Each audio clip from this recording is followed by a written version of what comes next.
Les amis, bonjour, j'espère que vous allez tous très bien. NITCH, Nietzsche, le catalan sur votre écran, les gars.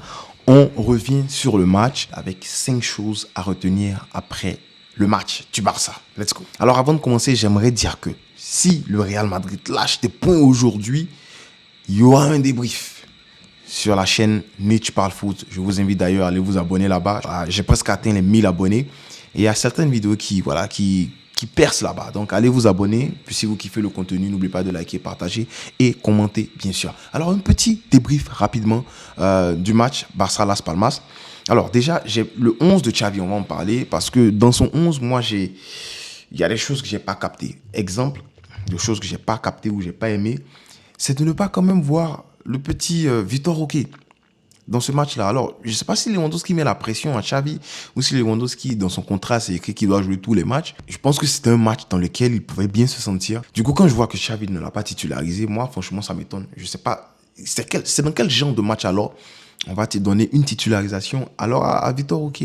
C'est dans quel genre de match? Voilà, ça m'a un peu déçu de la part de Xavi, mais bon, tout n'est pas jeté dans l'eau. Hein. Je parle juste c'est juste le point noir en fait qui entache moi, c'est ce 11 là. Mais on s'en sort avec une victoire un peu, j'aimerais dire, moi je suis un peu dessus du résultat parce que je m'attendais à plus.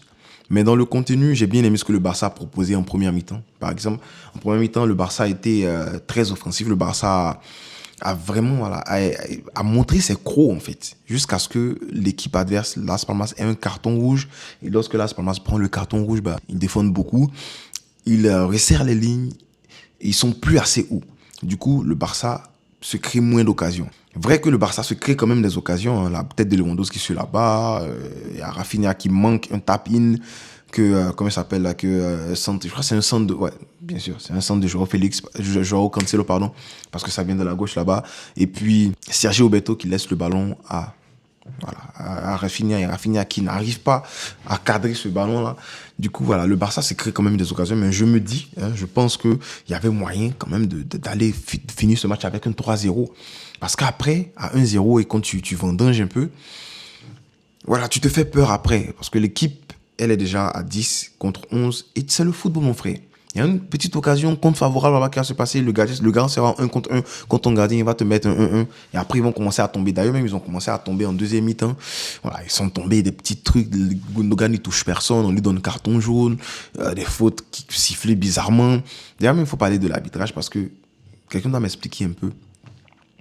Le hors-jeu qu'on siffle sur le but de Rafinha.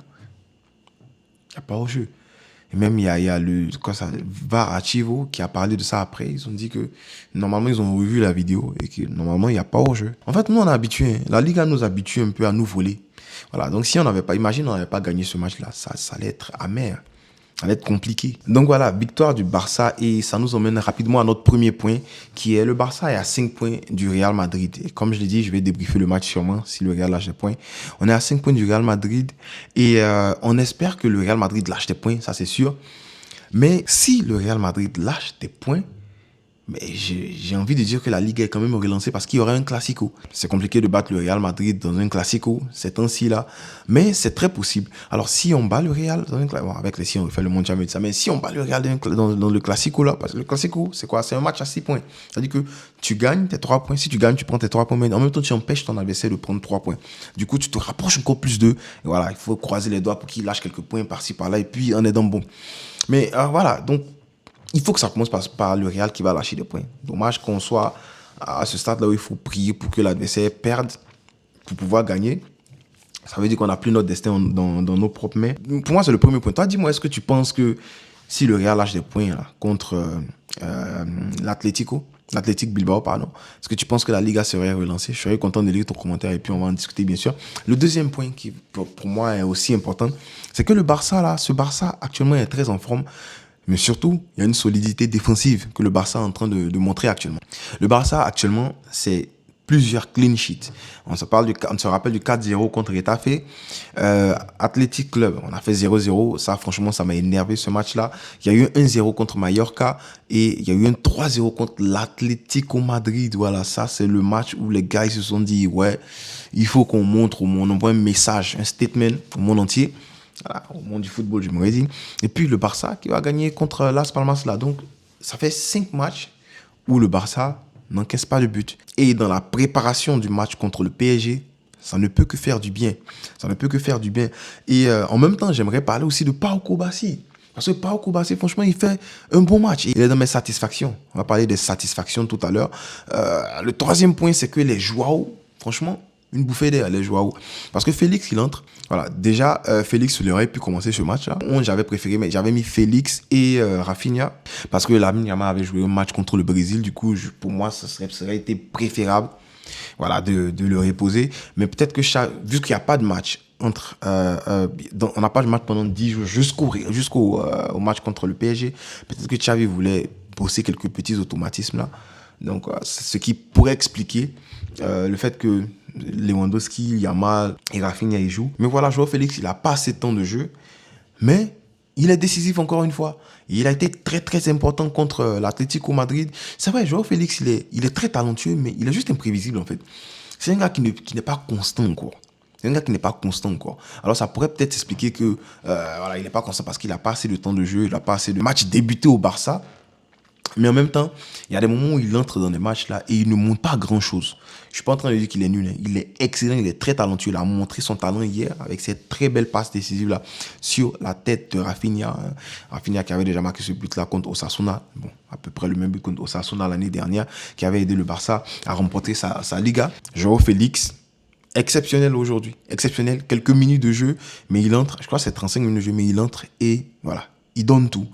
Il est excellent et grâce à lui, le Barça prend 3 points qui sont très très importants dans cette journée-là. Alors, petite stat très important pendant qu'on parle de Joao Félix, il a disputé 35 matchs avec le Barça cette saison pour 9 buts et 8 passes D.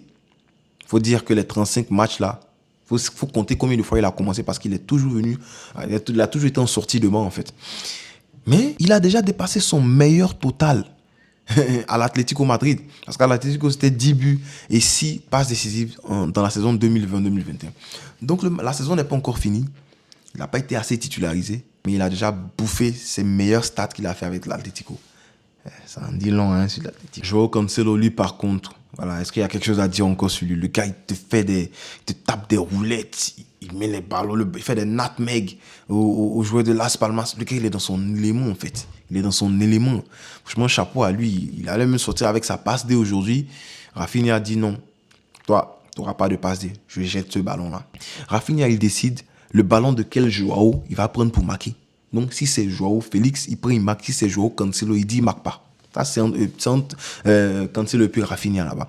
Alors, mes satisfactions, qui est à mon 4e point, mes satisfactions dans ce match-là, Gundogan parce que, ouais, ce gars-là, entre les lignes, dangereux, récupération, il est top. Les passes laser pour percer le bloc. Parce que quand Las Palmas, ils ont pris le rouge, ils sont descendus. Ils ont fait bloc. Au moment où il y avait un rideau de 6. Mais voilà, lui, il se promène entre eux. Il fait des passes laser là-bas pour trouver les Rafinha, les Lewandowski.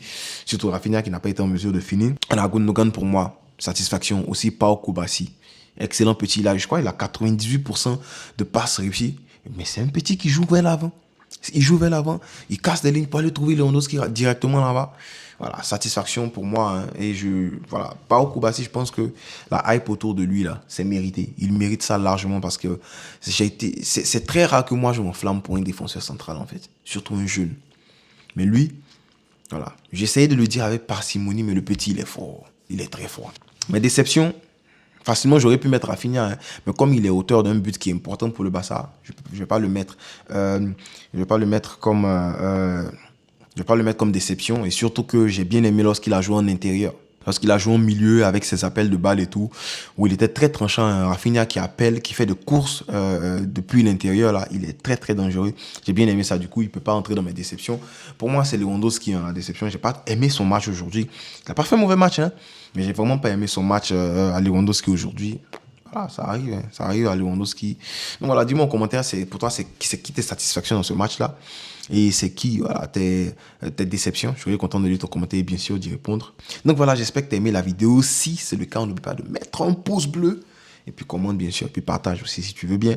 Et on ne cessera jamais de le dire, frérot. Visca et le Barça.